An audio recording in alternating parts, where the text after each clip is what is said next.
Hey guys, welcome back to the channel. Whether you're here to compare apps, learn something new, or just stay updated, you're in the right place. Let's jump straight into it. Welcome back to the channel. Today we're diving into a comparison between Jobber and Square, two popular tools for service business in 2025.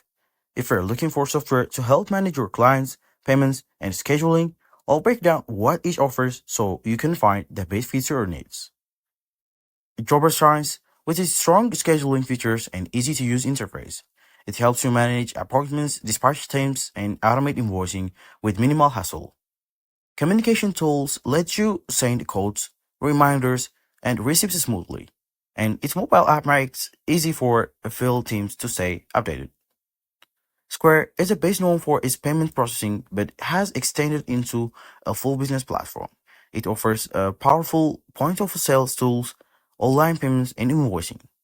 Square's ecosystem also includes inventory management, marketing tools, and customer engagement features, making it a solid all-in-one platform. If you're focusing on scheduling and managing service jobs with a simple, streamlined tools, Jobber is a great choice. But if you want a robust payment solution combined with additional business tools like retail POS and marketing, Square has you covered.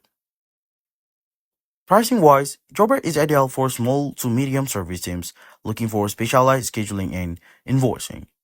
Square offers more flexibility with pay-as-you-go payments processing and range of business tools, which can be a better fit if you want everything in one place. So depending on your business needs, whether it's a streamlined service management or a full payment and business platform, either Jobber or Square could be the right tool in 2025. And thanks for watching. If this helps you decide between Jobber and Square, be sure to like this video, leave your questions in the comments, and subscribe for more business software comparison. Catch you in the next video.